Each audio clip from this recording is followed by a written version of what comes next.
As I continued my way north, after exploring the Paracas Reserve along the Peruvian coastline, I eventually made it to the sprawling capital metropolis of Peru.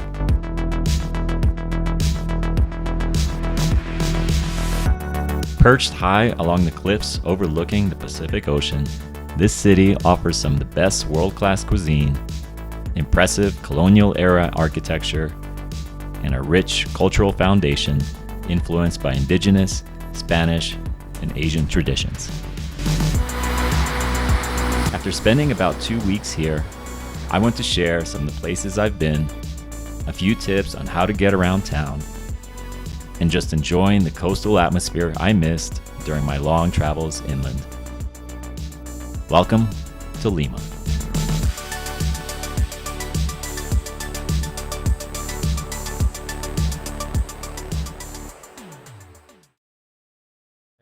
I've made it all the way out to Lima, capital of Peru. Walking here on the coast, kind of a overcast day today. It's been like this for actually a number of days, but it's winter, so what do you expect? I'm just gonna take a walk. There's a couple neighborhoods I wanted to visit. Obviously the main historic district, Miraflores, which is the kind of the poshy cosmopolitan sector with all the restaurants and shopping centers. And then there's Barranco, which is more a little bit like more or less easygoing. A lot of cool places though. You also want to give it up to Lima for being a very walkable city here. The roads are pretty well maintained. Food here is just exceptional. I never had so much seafood in my life. Plus potatoes and all sorts of other goodies. Buenas tardes. Hi, Husk.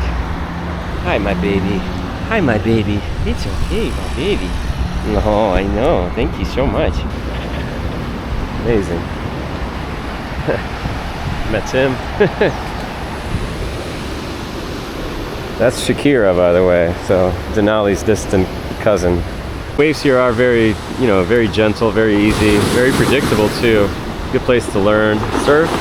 It's about an hour. They'll do some videos here for you. I think about 200 soles, plus or minus. All right, so I walked kind of way down south from like Miraflores and Barranco.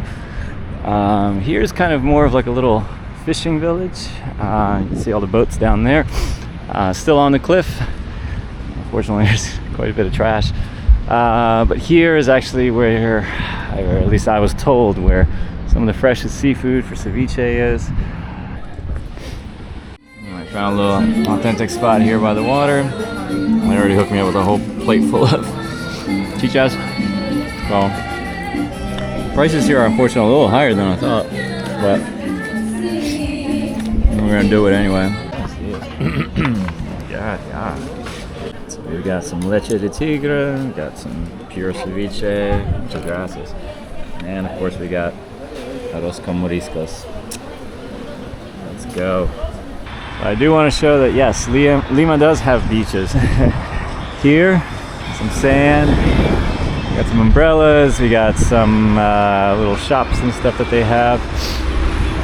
Finally an overpass too, because these cliffs rarely have any overpasses to go up, so this is one of the very few. And I'm gonna go back up here and then just make my way back up to Barrancos and check into my Airbnb. Alright, found a little spot here. Bathroom. Oh, such a good sight to see. Haven't had my own private bathroom in so long. Fridge for some reason is over here, which is not that big a deal. It's just kind of odd that the kitchen's right there and the fridge just hangs out there. Little table, little couch, big bed, TV, and of course the police training academy over there. So we got a little pool, a little hot tub down here, and some views of the coast of Lima and all the way up top. Ooh, now we're talking. And a bench. Wow. All right, that's where I'll be spending most of my time. Here we go. No azotes, las pesos. Awesome. Even though it's kind of old school, I'll still rock it. I decided to make Barranco my temporary home while I was visiting Lima. This neighborhood can best be described as Lima's Bohemian and art district. The atmosphere is laid back, and there's quite a bit of large-scale murals found all over the buildings, alleyways, and bridges that connect some of the historic plazas.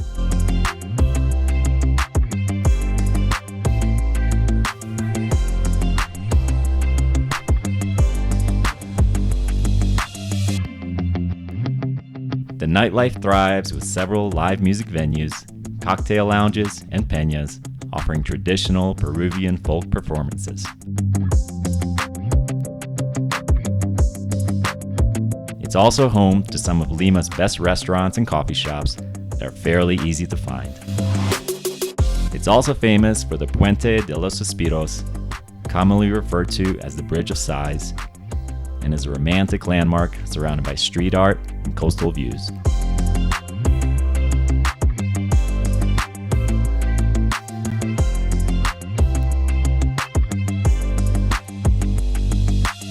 There was a cevicheria that was actually recommended to me by several locals that it's actually the best cevicheria here in Lima. And it's actually in a mercado, or one of these markets, just kind of tucked away in a corner. So I'm gonna go look for it. I think I found it. There it is.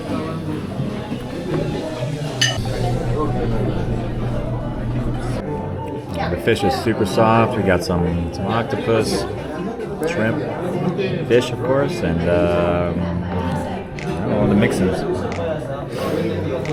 I'd say not too much different from what I had before, but pretty damn good. Miraflores is the other neighborhood just north of Barranco. It's mostly a shopping district with many bars and restaurants, but I strangely don't have much footage from here, as it didn't really captivate me all that much.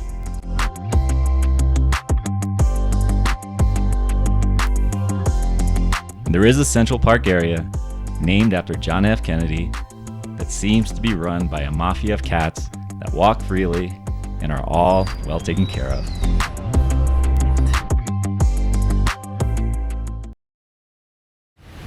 All right, so we reached the center of town here. It's actually in the northeast section of Lima. Definitely a lot different than the cosmopolitan place that I was just at, Miraflores. Good Lord, this is one of the most beautiful facades I've seen ever. So obviously in Peru I've been gravitating more to cheaper restaurants. I got more of these kind of menu del dias. You get a little entree, and then you get a second option. So ricotta relleno I haven't had in a while, so I'll have that, and maybe a trucha frita. So we have our first entrada. We get a drink. And here's my trucha. Wow. All this for 14 soles. Way different than what you would find in Miraflores. Cars again have the right of crazy way. I'm just gonna walk because, well, fuck it if you can, fuck it if you don't. Ceviche sobre la calle, bien. Gracias. I've never seen this much ceviche on the streets. Half the price of Miraflores, if not more. Come here for the good prices and the good times. What's that one? That's so cool. I really want to get one because these are just so sick. Just won't be able to travel with these. These are kind of heavy. Chaos. Yeah, baby chaos.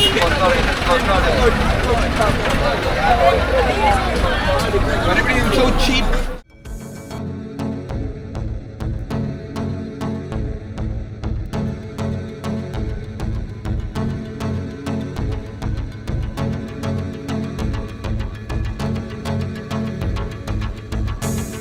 We got our Gothic Starbucks, and we got right next door is our KFC brother, and this is a medieval McDonald's. It is like that. The architecture. Oh, it is a McDonald's. Yeah.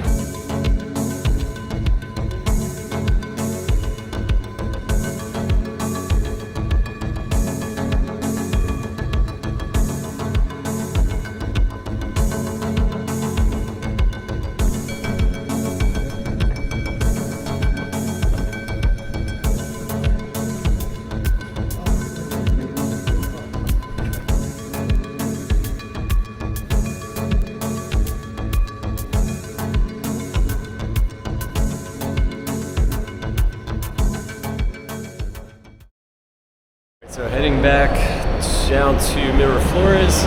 Traffic upstairs is really crappy, so Lima has these kind of underground bus lines that can take you in half the time, if not more, or if not less, to get through the city without any traffic. So it's kind of like a metro.